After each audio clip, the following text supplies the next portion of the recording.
I think the most interesting thing about him is he's going to create the paradigm and the framework because he's the first one to ever retire and then continue in whatever the rest of his life looks like.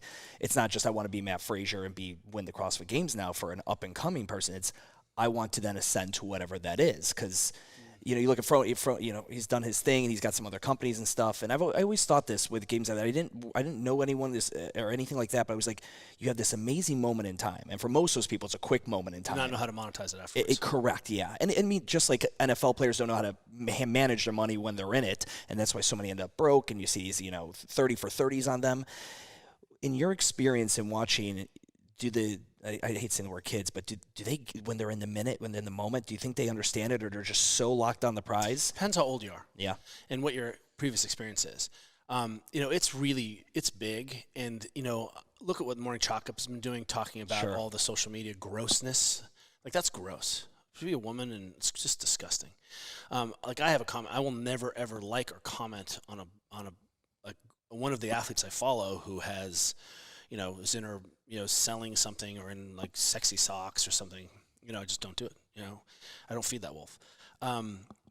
What I'll say is it's complicated and you need to make a living. And let me just frame this for everyone because it's so easy to have I have a business. It's so easy to be like, that's not what I do.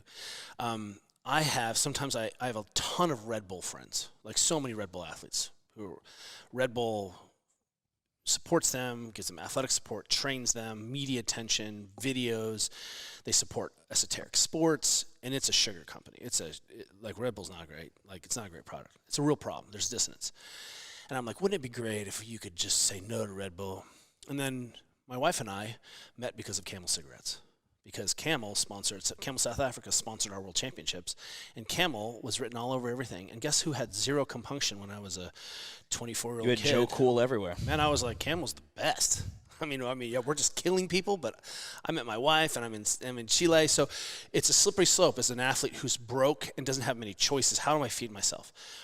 I do really appreciate the chutzpah and the sense of self-identity that Matt could have gone as long as he wanted. I don't know if his body was doing something different.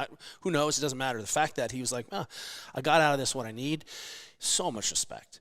And to your point, I think we haven't done a good job of laying the breadcrumbs for what do I do afterwards, right? Camille, look at all the past champions, and it is, Rich loves to train. So you have to understand about Rich, and Rich is a good friend of mine. He will train this way because it's how he self-medicates and how he loves to train because it's what he loves to do. Rich is the greatest training partner, one of the greatest training partners I've ever had because he's down to do whatever you want to do. He's down at any time in the day. Like we would train in the morning. I'm coaching his place. 100%. And I'm like, he's like, man, I think about going to the gym. I'm like, good, let's go do some rowing and some heavy cleans. He's like, I'm so in. And it's the two of us at 11 o'clock at night just training in this gym. And I'm like, dude, this is the greatest, right? I did this workout with him and Dan Bailey once where it was after dinner. We went out to the gym, and I was like, we're going to go till someone wants to stop. And I was like, what am I doing?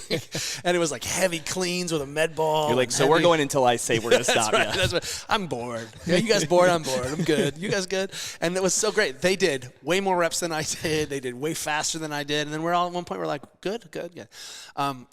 So you have to understand that, Rich is one of the few people who has created maybe not business lines that are so clearly, but Mayhem is a machine, an incredible machine. It's a brand. What Rory's doing is unbelievable.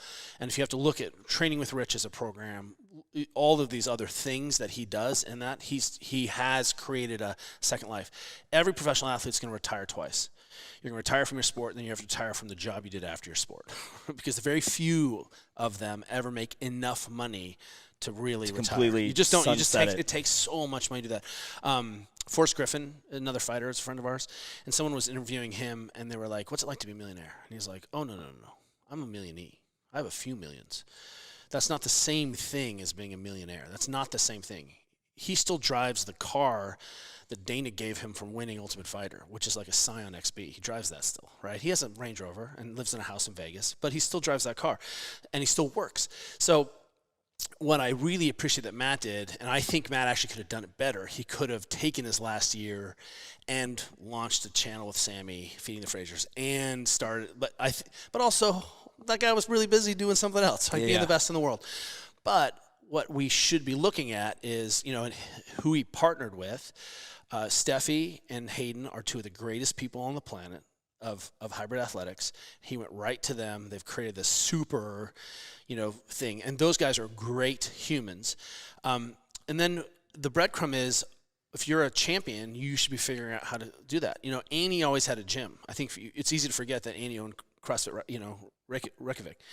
And so she always had a kind of a plan in the background.